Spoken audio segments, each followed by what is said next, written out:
Hi, I'm Kimberly. In this presentation, I'm sharing how I design culturally and developmentally appropriate curriculum for high school ceramics. When we talk about a curriculum being appropriate or proper, we mean it meets students where they are.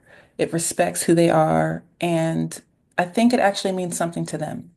The TIFF conceptual framework puts it beautifully.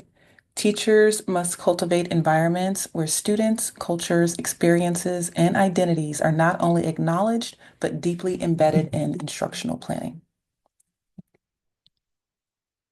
So, why ceramics? Because it's naturally hands-on and it's really a deep dive into the process of making art. It lets students explore culture, identity, and their own voice. They get to work with their hands and create something meaningful and beautiful. And I know when I took a course in ceramics and I made an art piece and just going through the process, really taking my time and then seeing that work of art come out, it really felt like I've actually like birthed something or I really created something. So it was really great. As Stickler Voigt says, students engage with both traditional techniques and personal voice. Why these projects? I'm going to show you some of these projects a little bit later in the presentation, but these projects were picked based on kind of some ideas that I had and also what I found in the research. I chose them because they feel accessible, like easy to do, not too challenging, but challenging enough. I understood them and they seem really appropriate. It seemed like they would connect with the students culturally and allow them for growth.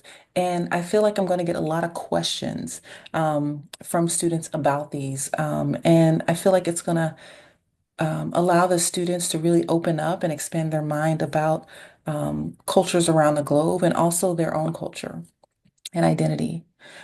These are challenging, but I think they're challenging in a good way because they can be done. And according to the TIF framework, developmentally appropriate practice begins with recognizing the learner's current level, offering accessible challenges that spark engagement and confidence.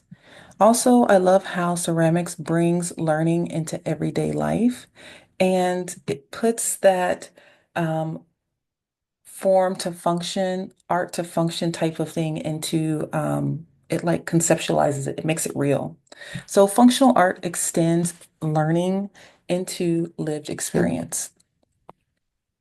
So why use cultural and historical influences? Culture and history are together. They're woven together in this tapestry. When we see students, their identities are going to be reflected in the work. And when their identity is reflected in the work, they engage deeper. Andrus reminds us a culturally responsive curriculum empowers learners to see themselves in the content while gaining appreciation for global perspectives. It also gives students a chance to connect what is happening, the legacy, the journey, the story. It allows all that stuff to connect together. So art extends understanding of identity and legacy and narrative. So why project-based learning? For art, I think it's just perfect. Project-based learning encourages deeper thinking, and students get to make something. They get to reflect on it. They get to try again, make mistakes, reflect, try again.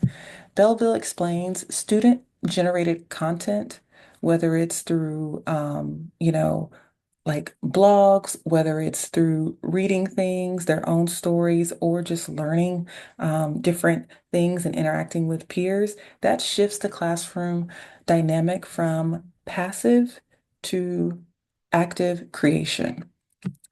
Tift also says reflection and self-assessment are essential tools for cultivating learner agency and critical thinking. So in this curriculum, we're going to be starting with pattern, nature, and narrative stories. And in the beginning of the semester, I want students to feel successful. I want their confidence to build and grow.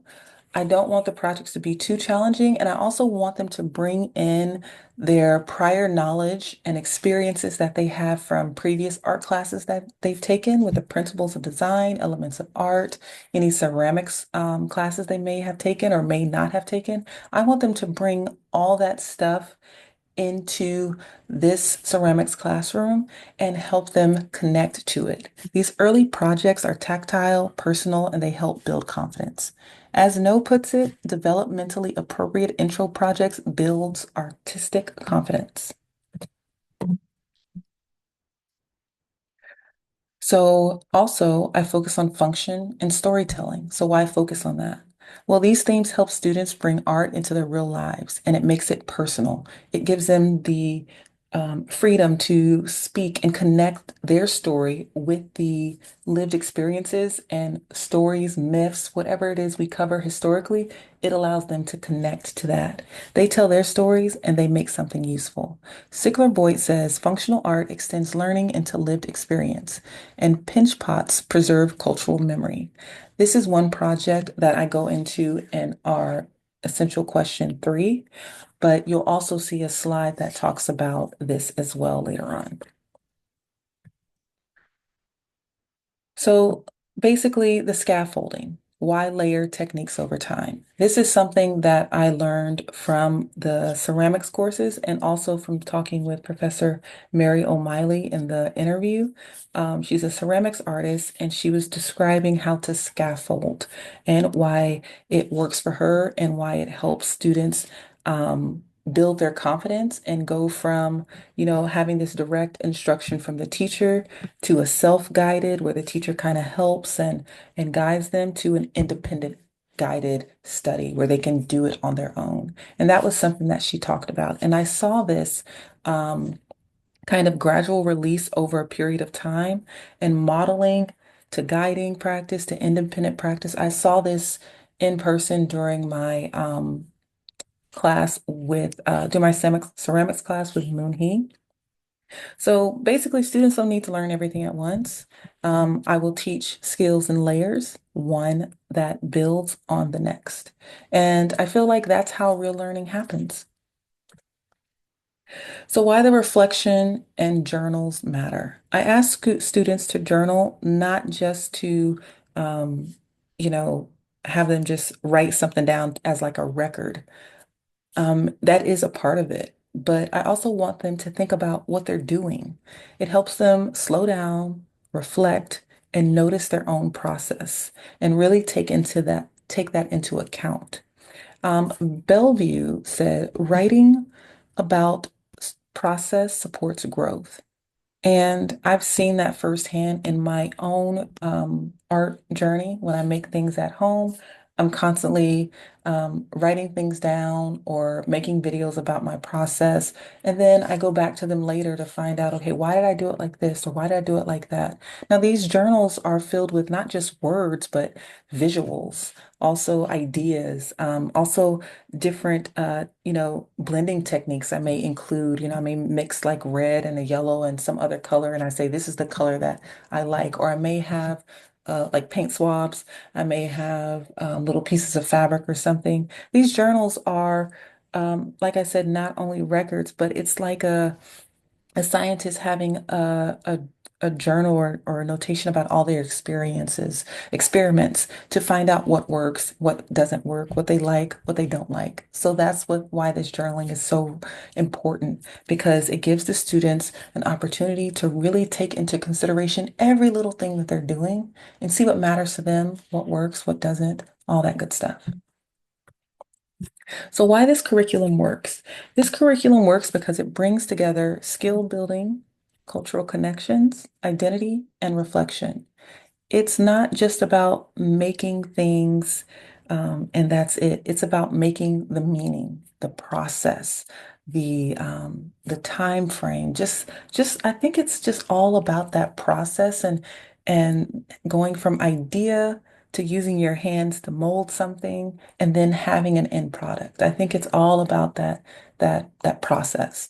So the tip reminds us curriculum must be grounded in both relevance and rigor, connecting content to students' lives while upholding high expectations. Across units 1 through 3, students engage in a wide variety of projects, from story tiles and expressive masks to narrative vessels and functional mugs. Each project is thoughtfully selected to support developmental skill growth while encouraging students to explore culture, history, identity, and self-expression. These projects are will be scaffolded, but they're also differentiated because there will be different skill levels there, and I'll be able to see where students are, especially in the first unit, where students are, and I'll be able to meet them there. And if there are students who are advanced, they'll be able to kind of work through the whole process and become a little bit more self-directed and be able to just to dive in and start creating. So it's set up to accommodate everyone. Students get to work with clay through carving, coiling, pinch building, and surface design, all while learning how to connect their hands, minds, and voices. These projects are rooted in tradition, but personalized through student voice and reflection. As Olga explains, art education develops students' creative thinking skills more effectively than science education by encouraging originality, fluency, and elaboration in problem-solving processes. So I'm going to show you the next few slides. Um, I won't be talking over them, but I'm just going to show you kind of how each project connects to something. So you can see that, and then I'll come back and kind of conclude with everything.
Thank you for taking a look at what is culturally and developmentally appropriate curriculum for art.